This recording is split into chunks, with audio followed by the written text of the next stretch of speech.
Halo guys, semoga selalu sehat dan selalu dalam lindungan Tuhan Yang Maha Esa.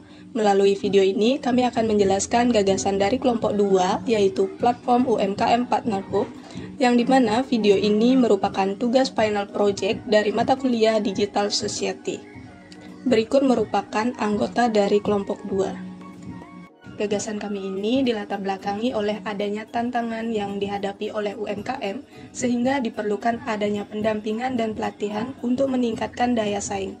Salah satu permasalahan yang dihadapi UMKM adalah lemahnya pengelolaan keuangan yang mengakibatkan kesulitan dalam memantau arus kas, meningkatkan risiko kredit, dan mengurangi akses terhadap pembiayaan formal.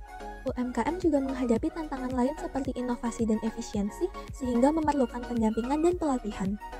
Keterbatasan sumber daya manusia juga menjadi hambatan besar bagi UMKM, terutama di sektor produksi. UMKM Partner Hub adalah platform digital untuk analisis keuangan, inventory, konsultasi, dan juga kolaborasi bisnis UMKM. Berikut adalah tujuan dan manfaat platform dan keunggulan dari platform kami. Platform ini dirancang untuk mendukung pencapaian tujuan pembangunan berkelanjutan di tingkat desa melalui perwujudan 5 poin SDGs, yaitu poin pertama, desa tanpa kemiskinan, yang membantu UMKM untuk mengelola keuangan serta mengurangi kerugian karena kesalahan pencatatan. Yang kedua dari poin 8, yaitu pertumbuhan ekonomi desa merata melalui fitur konsultasi online dan fitur kolaborasi untuk meningkatkan keterampilan bisnis pemilik UMKM dan menciptakan lapangan kerja. Selanjutnya ada poin ke-9, yaitu infrastruktur dan inovasi desa yang mendorong adopsi teknologi digital bagi UMKM. Kemudian ada poin ke-10, yaitu desa tanpa kesenjangan yang memungkinkan UMKM kecil bisa bersaing lebih setara dengan UMKM besar. Dan yang terakhir poin 17, yaitu kemitraan untuk pembangunan desa yang memfasilitasi kolaborasi lintas sektor untuk mencapai tujuan pembangunan berkelanjutan. Untuk fitur platformnya, kami memiliki 3 keunggulan, di mana yang pertama ada pengelolaan mandiri, konsultasi online, juga kolaborasi antar usaha. Saya akan menjabarkan tentang pengelolaan mandiri, di mana pada fitur pengelolaan mandiri, UMKM Partner Hub menyediakan solusi digital untuk membantu pelaku UMKM mengelola bisnis secara efisien dan sistematis. Fokus utama fitur ini adalah pada 2 area penting, yaitu yang pertama ada keuangan dan juga inventory.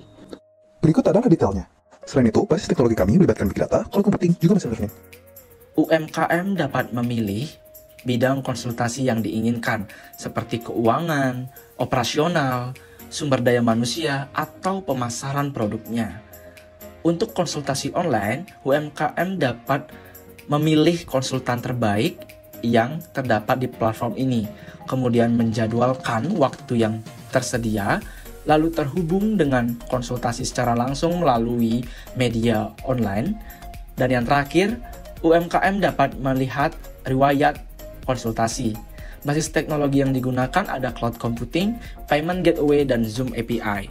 Selanjutnya, kolaborasi antar usaha itu seperti misalnya postingan kebutuhan, meningkatkan pendapatan, dan juga fitur chat serta sistem matching, yang dimana manfaat positifnya itu untuk meningkatkan efisiensi operasional dan juga memperluas peluang kolaborasi.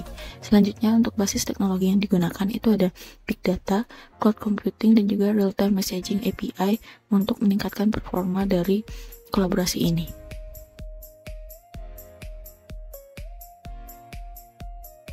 Proses user journey yang pertama yang dilalui oleh pengguna adalah pendaftaran, di mana pendaftaran ini bisa dilakukan dengan 2 langkah, yaitu yang pertama memilih jenis akun dan yang kedua melengkapi profil. Proses user journey yang kedua adalah penggunaan menu keuangan dan inventory, di mana proses ini dapat dilakukan dengan 3 langkah, yaitu yang pertama memasukkan data secara manual dalam kolom otomatis, yang kedua data tersimpan secara real-time di cloud, yang ketiga pengguna dapat mengakses laporan keuangan dan inventory kapan saja. Proses yang ketiga yang dilalui oleh pengguna adalah mengakses konsultasi, di mana proses ini dapat dilakukan dengan 2 langkah, yaitu yang pertama, pengguna memilih konsultan, membuat jadwal, dan membayar sesuai tarif. Yang kedua, konsultasi dilakukan melalui Zoom. Proses yang keempat yang dilalui oleh pengguna adalah kolaborasi, di mana proses ini dapat dilakukan dengan 3 langkah, yaitu yang pertama, pengguna membuat postingan kebutuhan SDM atau alat untuk mencari penawaran yang relevan. Yang kedua, negosiasi dilakukan melalui fitur chat. Yang ketiga, transaksi dan kerjasama dilakukan berdasarkan kesepakatan. Selanjutnya, keuntungan program yang dimana ini bisa digunakan untuk UMKM yang kelebihan orderan maupun UMKM yang sepi orderan. Di samping itu juga, keuntungan juga bisa dirasakan oleh pengguna platform yang dimana akan memperoleh akses ke solusi komprehensif yang mencakup aspek keuangan, manajemen inventory, dan operasional. Selanjutnya juga, keuntungan untuk konsultan dapat memperluas portofolio kerjasama mereka dengan lebih mudah. Sekian presentasi dari kami, akhir kata kami ucapkan terima kasih.